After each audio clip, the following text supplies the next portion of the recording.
Thank you, Raji, Shradhani, Pandey, and distinguished members of the NIIT Parivar, if I may use that term, the students, the faculty, members of the board.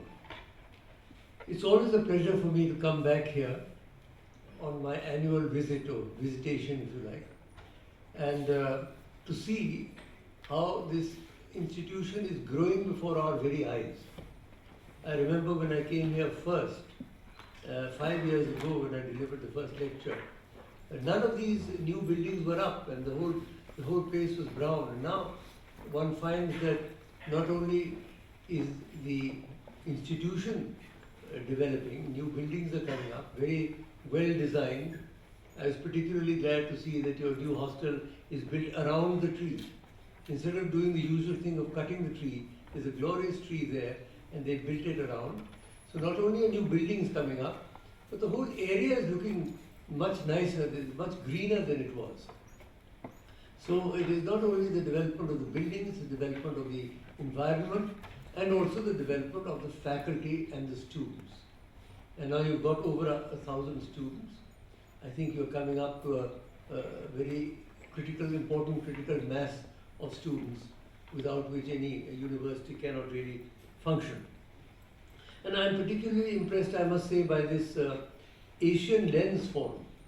I think it's a very good idea because, mind you, Asia doesn't mean only India. Asia also means China, for example, the other great civilization of Asia. And we know little about it. We only hear problems about crossing the line of control and all sorts of negativities. But what about the great civilization that China also had for the last 2,000-3,000 years? And how we interacted with them. We gave Buddhism to China. And the whole efflorescence of Buddhist architecture took place as a result of the Indian initiative. The Hindu architecture, the largest place of worship in the world, in any religion, is not in India, it is in Cambodia, Angkor. 1 kilometer by 1 kilometer is unbelievable. It was built 1,000 years ago when Rajaraja Chola was building the Tanjavur Brihadishwara temple. Jayavarman II was building the temples in Angkor. And then the Borobudur, the Bhadra Vihar in Indonesia, the great Vihara. So there is so much that we need to rediscover in Asia itself, in our relations with Asia. And then whether we can put that all into what is being called an Asian lens is a very fascinating idea. My own view, mind you, on the lens is this, that like a pair of binoculars, you need two lenses to look through it. Similarly, I think we'll have to keep the Western lens and the Asian lens. We mustn't, in trying to adopt an Asian lens, give up the Western lens. Because for better or for worse, they have been dominating the world for the last 200 or 300 years. And therefore, some people who are making attempts to trash anything that is Western and glorify everything that is Indian, that doesn't work. What we really need to do is to develop a pair of binoculars with the Western lens and the Asian lens so that we get a holistic picture of our own country and of the East, which was dominated for so many centuries by the West and which has now come into its own. So that is something I would like to congratulate you on, and if there's anything I can do to help or any brainstorming that you would like to do. But this is an area, in India International Center we set up the IIC Asia project, and we did a whole series of symposium and seminars. They've all been published. So I think that would be something which whoever is working with you would be well advised to take advantage of. Now last year, if you remember when I was here, I was supposed to deliver a lecture on the Gita. But there was this, Kiran Majumdar, she made such a brilliant speech that I said it didn't feel right for me after that. There was neither the time nor the mood to speak on a topic like the Bhagavad Gita. So I said, look, I can't speak today on the Gita, I'll come back someday. So I'm here now to fulfill my promise and to talk to you for a while on the Bhagavad Gita. Friends, we live in an age of great tension and turmoil and turbulence. where the old is disappearing and the new is struggling to be born, and we find ourselves precariously poised between a disappearing past and an indeterminate future. At a time like this, there's a great churning of consciousness. There's a great intellectual churning around the world. If you travel today, with all our tremendous developments in science and technology, in reaching comets and reaching Mars and so on, nonetheless, in the human psyche, there is a gap. There is bewilderment. And that is why you see these negative developments that take place. The growth, for example, of fundamentalisms in various religions, and the growth of anarchist movements. Because people are looking for some kind of guidelines, for some kind of a road map, which seems to have disappeared. Because for those who lived only in the past is gone. For those who live only in the future hasn't yet come. So they find themselves at sea. And at a time like this, we look into our scriptures, not in order to go backwards in time. Time, as Stephen Hawking says, goes only in one direction, the arrow. But in order to see whether we can gain from them the wisdom, the courage, the compassion to confront the problems that face us, and to try and see how we can integrate our present into our, use our traditional wisdom to help integrate us into the present. Now, we are lucky in India, we have perhaps the oldest surviving scriptures in the world, the Vedas. Hinduism has this extraordinary gift, shall we say, of the Vedas, 3000, 4000 BC, 5000, whatever the date is. Those great hymns, the language is so sonorous, they're so powerful, the hymns to various deities, to the rivers, to the trees. You talk about environment. Our Vedic rishis had hymns to the streams, to the mountains, to the air, to the ocean, because they realized that the natural environment is as important as the human environment. And so we can derive in the Atharva Veda, for example, there are 63 verses, the Bhumi Suktam, the hymn to the earth. And you will find in that the most holistic articulation of environmental values anywhere, which are as modern as the latest Rio Declaration or the Stockholm Declaration. So that is something we can find. Now, after the Vedas come the Upanishads. I think I've spoken about them before. They are the Vedanta. I'm giving a little background for young people to understand the chronology of where the Gita fits in. They are the Vedas first of all, the Rig Veda, the Yajurveda, Samveda, Atharva Veda. Then, at the end of each of these Vedas, there are these brilliant texts which are not hymns, but which are dialogues. Remember always, ours is a dialogic civilization. The Indic civilizations, Hinduism, Jainism, Buddhism, are dialogic civilizations. It's constantly dialogue, rather like the Platonic dialogues in the West, and not the revealed religions, where you have a revealed text, and it's there, you either take it or leave it, you can't really question the people. But here, our teaching grows out of very sharp questions. You talked about asking questions. If you read the questions in the Upanishads, they're extremely pointed and sharp. So Upanishads are dialogues between a guru and one or more students, not very many, usually a maximum of 6, perhaps 5 or 6, usually one on one, perhaps, like the Kathopanishad. So these dialogues really, to my mind, represent the high watermark of Hindu philosophy, because they are really the source from which all the subsequent streams of Hinduism have taken root. So you have the Vedas there, like the great Himalayas, shall we say, and the Upanishads as those great peaks. If you fly parallel to the Himalayas, you see the massive mountains, and then you see those peaks bathed in the sunlight of eternal wisdom. Those are the Upanishads. Now after that come the Puranas, which are entirely different. Puranas are dedicated to some specific deity. There's a Shiva Purana, there's a Matsya Purana, there's a Garuda Purana, there's a Vishnu Purana, and so on. And then you have what are known as Itihas, the Ramayana and the Mahabharata, the two great epics. The two great epics are almost at par with the Puranas. Now, in one of those great epics, you have embedded a short poem of about 700 verses only. Mahabharata is a huge, huge text. It's probably the largest text in the world. It's bigger than the Iliad and the Odyssey put together. Huge.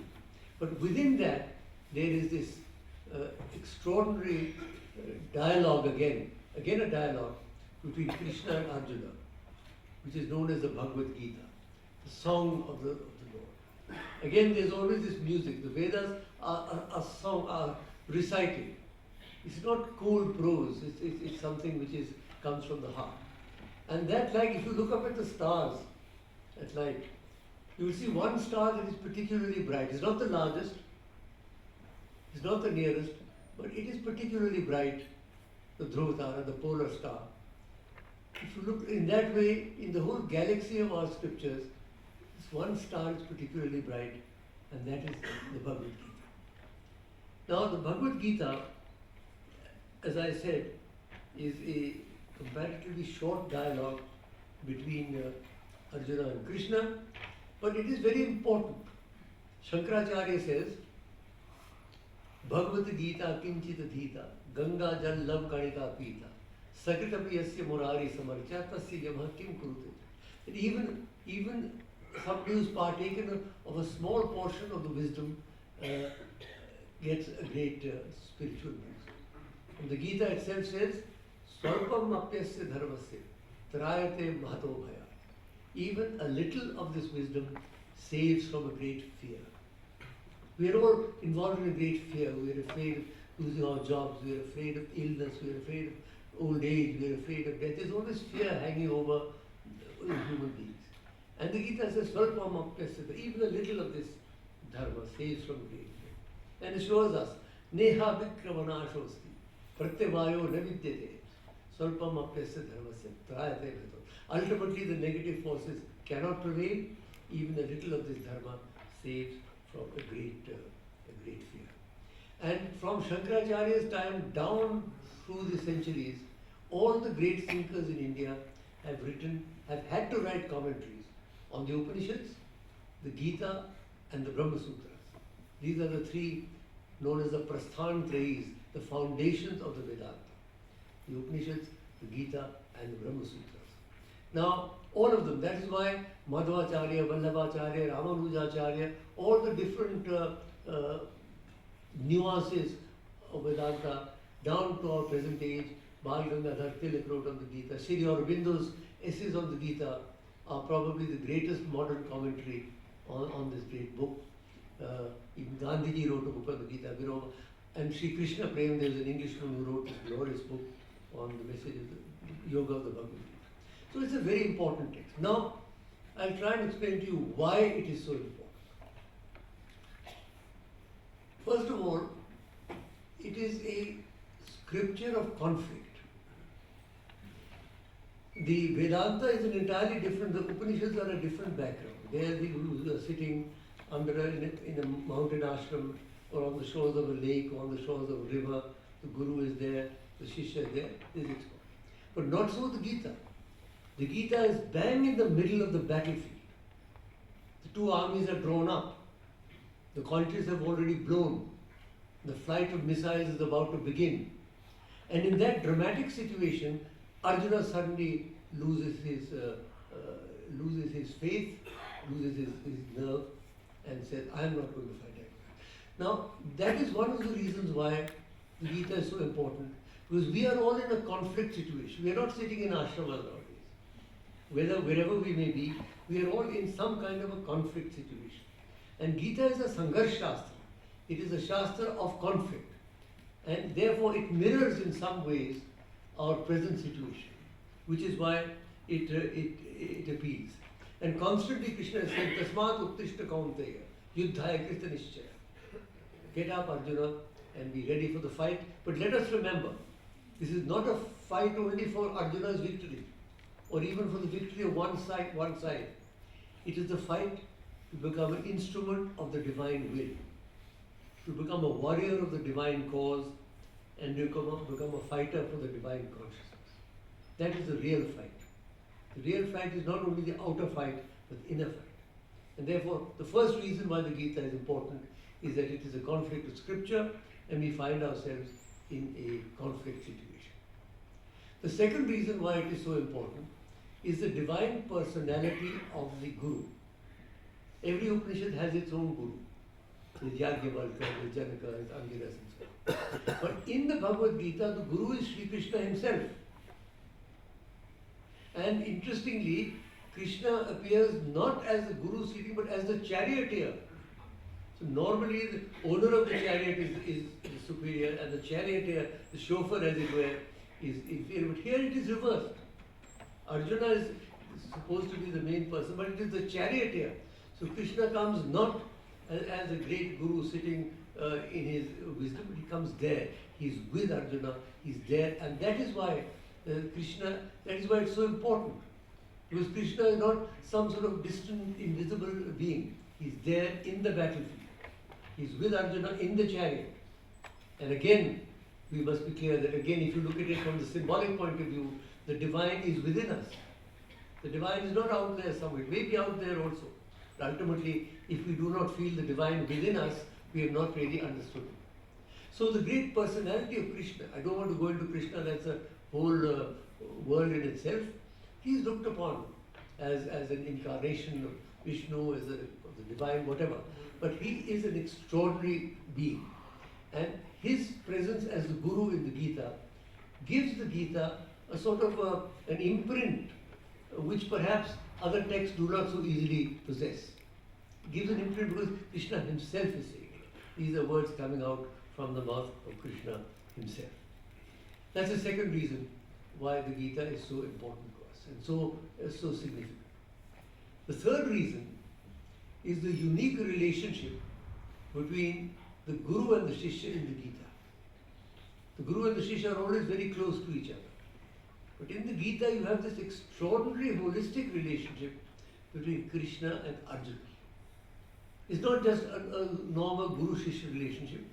And it is summed up by Arjuna himself in one verse, where after he gets that divine darshan in the 11th chapter, he says, Tasmat pranamya pranidhaya kayam prasadaye tvam ahamish vidhim videva putrasya sakheva sakyu priya priyaya rasi devaso.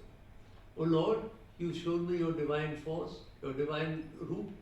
I bow before you and I demand your love. Piteva putrasya, like a father to a dear son.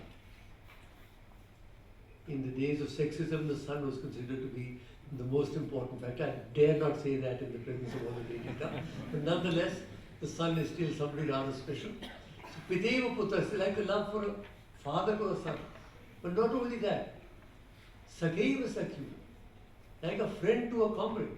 You see, even the father-son relationship is bound within the family structure. But friendship knows no family structure. A Raja and a Rang can be friends. Krishna and Sudama can be friends. It cuts across barriers of race, of religion, of creed. Friendship is something that springs eternal. It is a rare gift. Piteva putrasya sakheva sakyu. And not only that, priya priyaya, like a lover to the beloved. And just look at the integral relationship. A combination of the love for a father to the son, of a friend to a dear comrade, of the lover to the beloved. These are the three combined emotions that link Arjuna and Krishna. See, it's a unique, I haven't come across this particular relationship. Of course, there have been great love affairs, if you like. I mean, Shams Tabriz and Maulana Jalaluddin Rumi or Khwaja Nizamuddin and Amir Khusro, they were totally, as it were, in love. But here you have the family structure, you have the friendship structure, and you have the emotional structure. And so this integral link between the Guru and the Shishya is something which is unique in the Gita, and is the third reason why I feel the Gita is so significant for us. And the fourth reason is what I might call the universal applicability of the teachings of the Gita. The Gita is not addressed to any one country, one race, one religion, one community, one caste. It is really, they are universal. And Krishna says very clearly, hey, whoever approaches me, and when he says me, he doesn't mean only Krishna, son of Vasudeva, he means the divine. Whatever way, I will strengthen his dharma. And whatever way you want to worship the divine, do so, provided your worship is genuine and dedicated. So the universal applicability of the Gita has made it a very important text around the world. I've been lecturing around the world on Vedanta, mainly the Upanishads, and the Gita. Mind you, the Gita is a derivative text, let me add. The real Srot are the Upanishads, and the Gita is, as it were, the essence of, claims to be the essence of the Upanishads. So there are 4 reasons why I think the Gita is so important. As I've told you, first of all, the fact that it is a conflict, is a scripture of conflict, and we are in a conflictual situation. Secondly, because of the divine and unique personality of the teacher.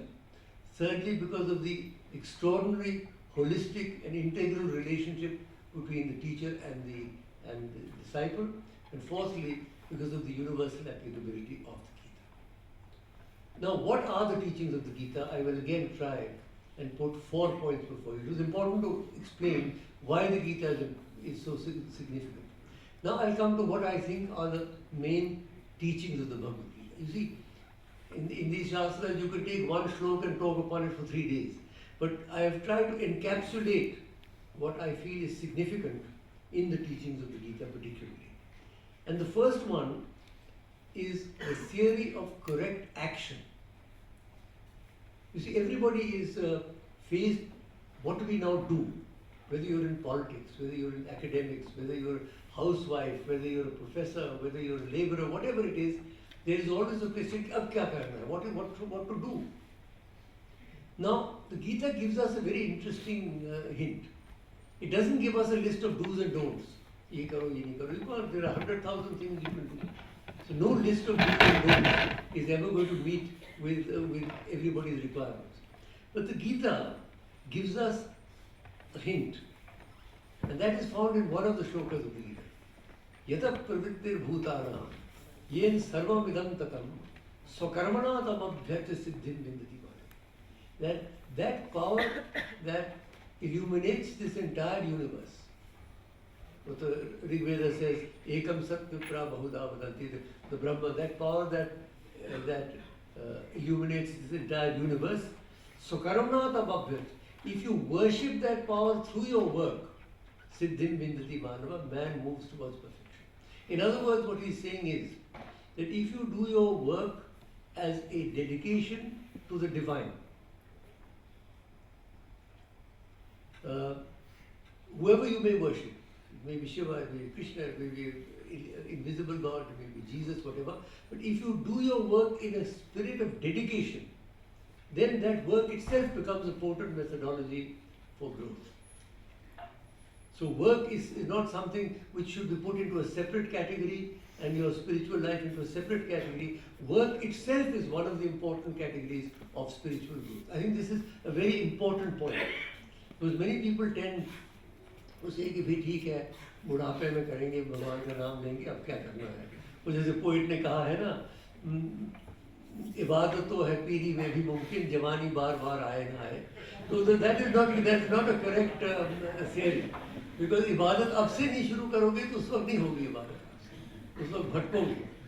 तो अभी से शुरू करो, जो भी करना हो, जिसको भी पूजा करनी हो. हम किसी विशेष मार की बात नहीं कर रहे हैं, हम किसी विशेष उसकी नहीं कर रहे हैं, धर्म की बात नहीं कर रहे हैं. But whatever it is, we have to open our minds to the fact that spirituality is not something divorced from work. I think this is a tremendously important point. I'll give you a story. When Rajaraja Chola was building the Brihadishwara temple, he went out to inspect the work. He came across a man who was cutting stone. And he said, "What are you doing?" He said, "Sir, I'm cutting stone." He went further, there was another man doing the same thing. He said, "Sir, what are you doing?" He said, "Sir, I am earning a living for my family." He went further on to a third person who was also doing the same thing. He said, "What are you doing?" He said, "Sir, I am building a great temple." So they were doing the same thing. The first one was tamasic, he was just doing it automatically, as it were. The second one was rajasic, at least he had some view that he was earning money for his family. But the third one had a vision that I am building the greatest temple in India. So he was doing it in that way. So the attitude with which you do your work is tremendously important. And that attitude doesn't mean that you are less efficient, it means that you are more efficient. Gita constantly says the work should be shuchir, daksha, should be neat, should be clean, should be efficient. So that, I think, is the first teaching of the Gita, the theory of correct action. The second teaching of the Gita is of an integral yoga. Now, as you know, as you perhaps know, there are four main parts of yoga in our tradition. There are hundreds of byways and ways, but there are four main parts. There is the Jnana Yoga, which is the way of the mind, the way of the Upanishads, clarifying the mind, the way of Plato in the West, where you clarify your mind, you make a distinction between the real and the Satya Sat Vivechana, and then you finally get to some kind of glowing truth. That is the Jnana Yoga. The second is the Bhakti Yoga, the way of the heart. Unless your heart opens in love and adoration for the divine, you're not going to be able to move. It's like two wing engines of a plane. The mind and the heart both have to move. A lot of people are simply up in their heads and their emotions are stunted. They are unable to open the heart chakra. And that is where bhakti comes in. Whether it is the Sufis, whether it is bhakti of the Hindus, or whether it is St. John of the Cross, or St. Teresa of Avila, or St. Francis of Assisi, or whatever. Whatever religion it may be, every religion has these great bhaktas. In Islam, particularly the Sufis, are full of love and adoration. And we have, in Hinduism, of course, we have a whole panoply of choices. So, the second major yoga is the yoga of the heart, the bhakti yoga. The third main part of yoga is, as I mentioned, the karma yoga, and which I have tried to explain as being a very important innovation in a way in the Gita. And the fourth is what is known as Raja Yoga. Raja Yoga are psycho-spiritual practices, breathing, pranayama, and the exercises that are called yoga now in the West are only one small part of the Raja Yoga. There's Hatha Yoga, there's Nath Yoga or Nad Yoga, there's all sorts of possibilities and paths. So these are the four major parts of yoga. The Jnana Yoga, the way of the mind, the Bhakti Yoga, the way of the heart, the Karma Yoga, the way of the arms, and the Raja Yoga, the way of the breath. Now what the Gita does is in this small text, and each one of these have their own texts. The Jnana Yoga has the Upanishads, the Bhakti Yoga has the Puranas, the Karma Yoga has the Karma Kandas, and the Raja Yoga has Patanjali's Yoga Sutras and other great texts. But in the Gita, within a small compass, Krishna introduces us to all four of these yogas. He talks about Jnana Yoga, nahi jnanena sadrisham pavitra nahi vidyate. There is nothing as pure in this universe as knowledge. He talks of the Bhakti Yoga, because where Krishna is, Bhakti will automatically be there. Because when he was born, as you remember, he was born in a prison. Many of these great, Christ was born in a stable. And Krishna was born in a prison, but the moment he was born, there was a light. And the doors that couldn't be opened by 100 people on each side, they flew open and he went across the river. So he became the epitome of bhakti, the whole Ras Leela, the whole Vrindavan. So the Bhakti Yoga is already there in the Gita. Then the Karma Yoga, as I have explained, he has put a great deal of stress on. And even the Raja Yoga, if you read the 5th and the 6th chapters, you will get enough guidance as to how you should sit, how you should breathe.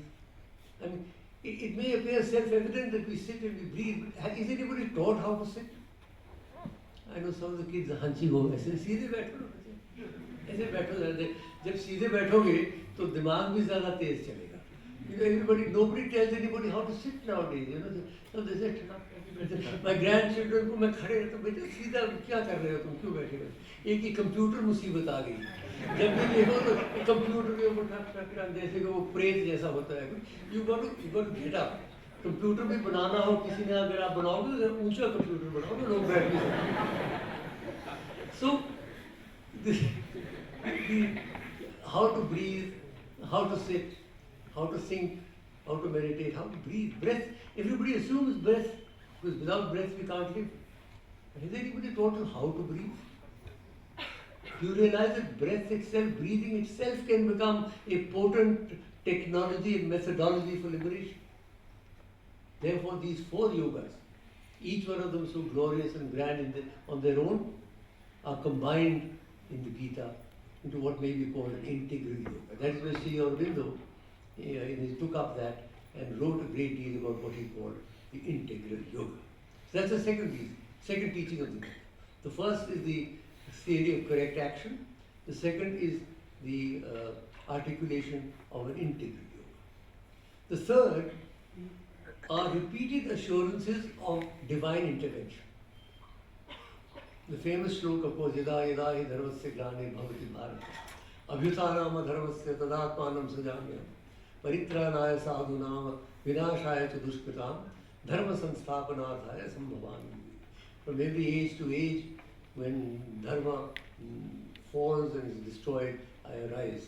And he tells Arjuna, tasmat, don't worry Arjuna, I am with you. Name bhakta pranashyati. However, here I have a caveat.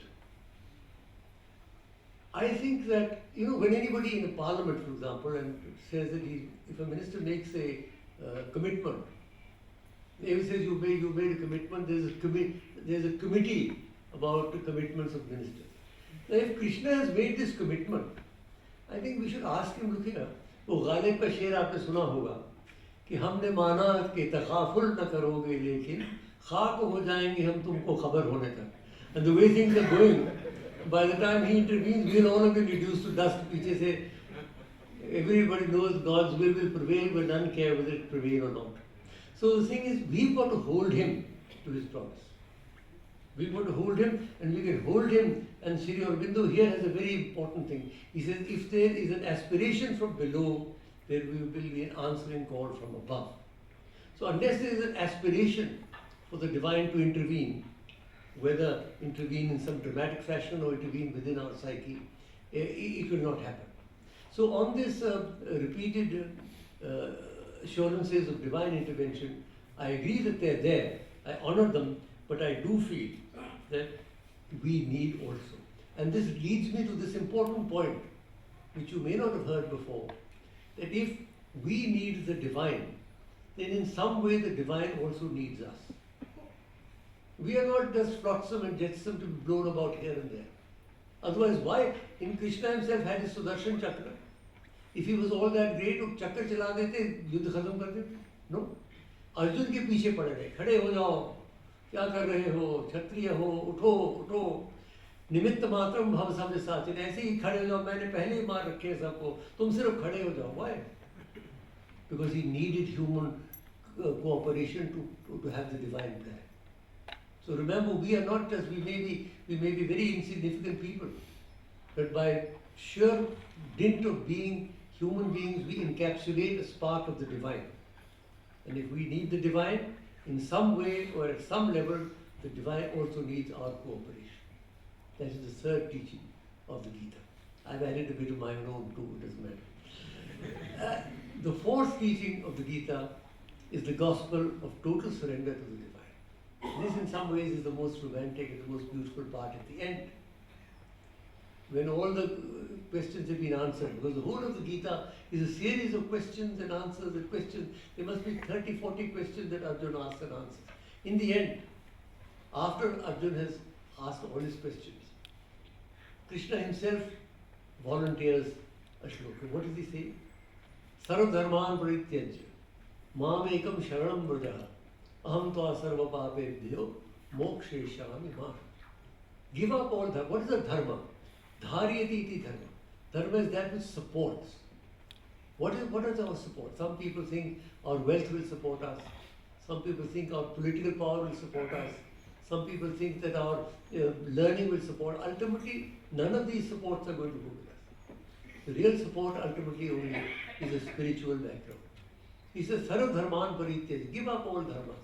Mam ekam, come to me alone. And again I stress, when he says me, he's not only talking of Krishna Vasudeva, he's talking as a representative of the divine. Mam ekam sharanam vrija, aham tva sarva papebhyo.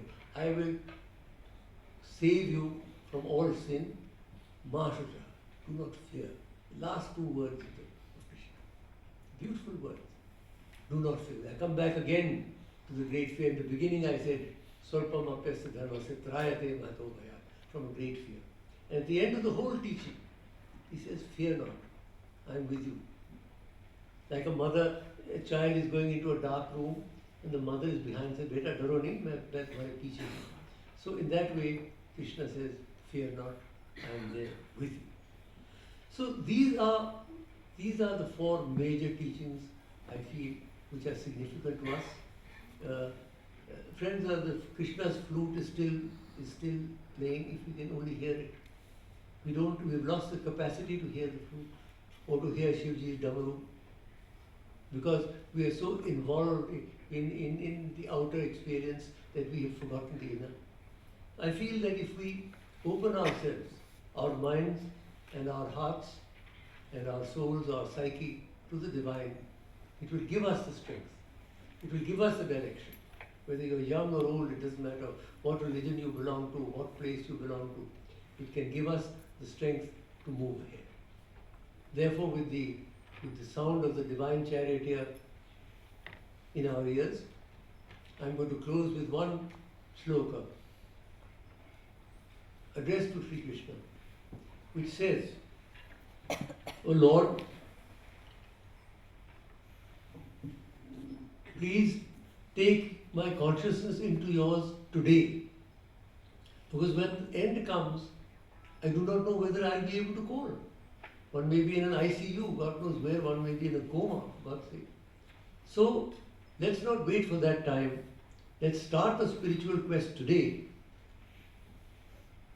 And let's therefore ask him, Krishna Tudiya Pada Pankaja Panjarante Adheva Me Vishitu Manasa Rajahamsa Prana Prayana Samaye Kahavati Vittei Kanthavaro Vidho Sparanam Kutaste.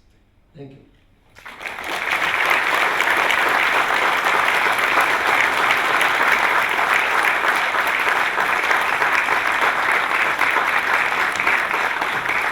Exactly 30 minutes.